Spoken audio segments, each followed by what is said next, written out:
So we are discussing here ionic equilibrium.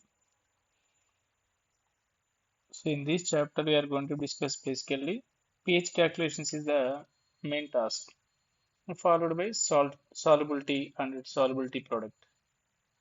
So anyway, first I'm going to discuss introduction, followed by acid-base series. So here they give substance they classified two types. One is non-electrolyte and electrolyte. Electrolyte means when they dissolve any substance in polar solvent or ionizing solvents, they can convert into ions. Those are electrolytes. Non-electrolyte means when dissolved in like ionizing solvents, they won't give any ions. For example, here they mention very clearly. So glucose and urea they mention here non-electrolytes. When they dissolve in water, you won't get any ions. That is the reason they called here non-electrolytes. And examples is urea and glucose. Electrolytes is the when dissolved in water they can get ions. These are electrolytes and examples they given acids, base, salts. And one more what they given electrolytes have good conductors. Means they have ions. Obviously they can conduct electricity. Non-electrolytes they don't have any ions. They can't conduct electricity. Electrolytes again they classify two types. Strong electrolytes as well as weak electrolytes. Strong electrolytes is the which is 100% dissociate or ionize. Those are strong electrolytes. These examples we need to remember. If you remember this is later it is much more useful for us. We are going to be calculate pH calculations for strong acids and weak acids, strong bases, weak bases like that. So it is going to be useful for us. So all strong acids, strong base and soluble salts are strong electrolytes means it is dissociate 100% like this. You can see easily you can understand. For example, here HCl, it is dissociate like H plus and Cl minus. If I took here 1 mole, it is 0, 0. After some time, it becomes 0 and 1 ion, 1 ion. We can get 100% dissociation. Weak electrolytes means it won't be dissociate 100%. For example, acetic acid is a weak electrolyte. It dissociate into like this CH3COO minus plus H plus ion. This is weak electrolyte. So basically, ionic equilibrium also means we are applying equilibrium for ions.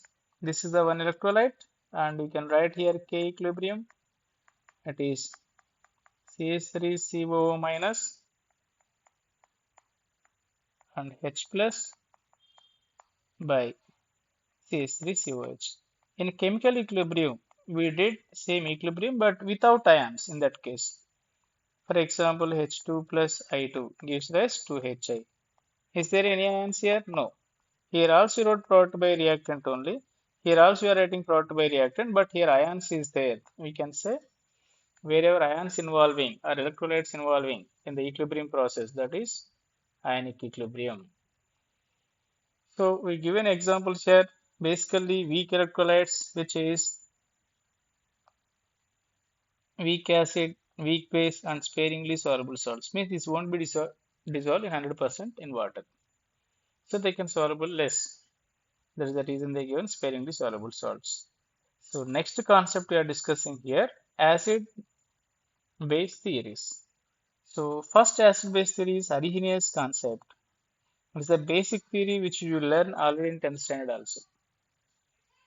So in this case, according to Arrhenius acid,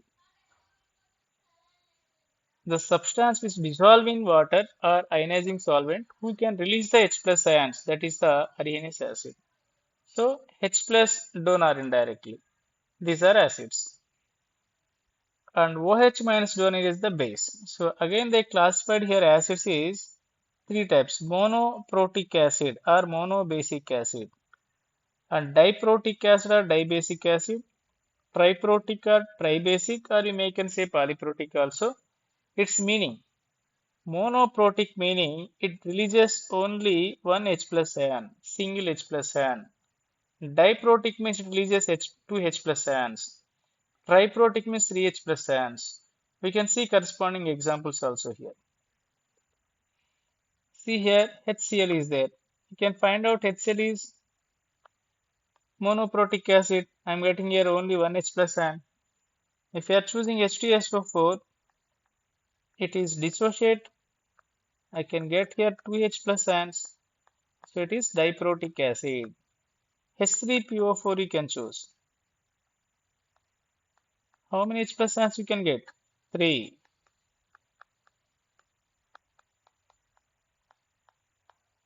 But this will decide by structure only. How many H plus ants will get like that. So in given structure, how many OHs is there? That many H plus ants we can get. Because here more electronegative difference we can get easily. These are the N factor also you can say, or basicity also you can say. Tri-basic means I am getting 3 H plus ions from OH.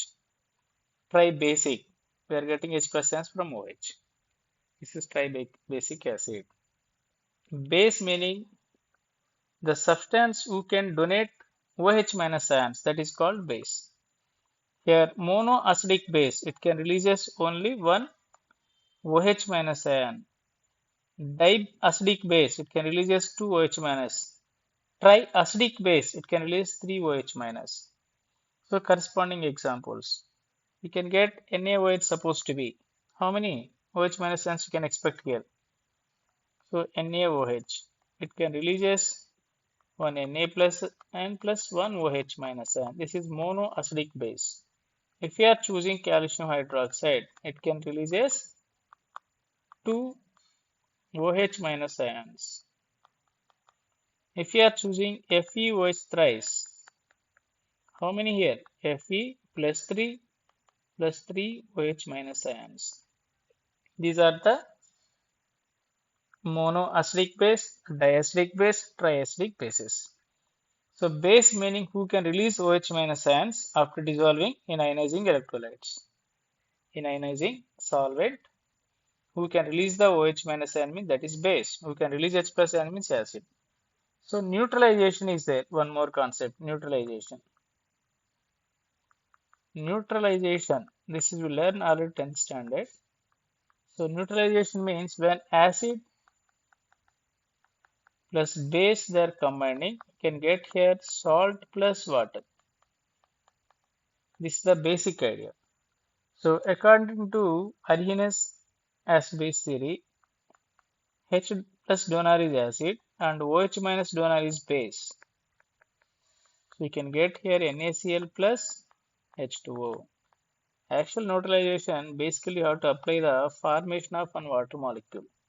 One equivalent of H plus ion or HCl, one equivalent of base when they are combining, you can get here salt as well as water. So basically one equivalent of H plus ion plus one equivalent of OH minus ion, they are combining, I can get water. At this time, energy change we called enthalpy of neutralization. This is the thermodynamical definition. Enthalpy of neutralization means one equivalent of acid, one equivalent of base. When reacting, we are getting water. That is also one equivalent. Here delta H of neutralization equal to minus 13.7 kilocalorie per mole or minus 57.1 kilojoule per mole. Anyway, this is thermodynamically, it is not necessary here. So you got it. Acid means H plus donor, base means OH minus donor, neutralization means water formation. This is the Arrhenius acid base theory, but it have its own defects. So those are some defects is there. It is not able to explain the substance which is not releasing H plus ions. You can see here SO2 is acid, CO2 is acid or acidic character, and SO3 is acidic character. These doesn't have any H plus ions. Still it is acidic character. And ammonia you can see here, it is also basic character, and CaO is basic character, MgO is basic character, but here no OH minus ions. So it is base. Still they could not explain. It is acid. So these characters could not explain by Arrhenius acid base theory. So we'll see next video remaining acid base theories, which is that is Bronsted acid base theory as well as Lewis acid base theory. Thank you.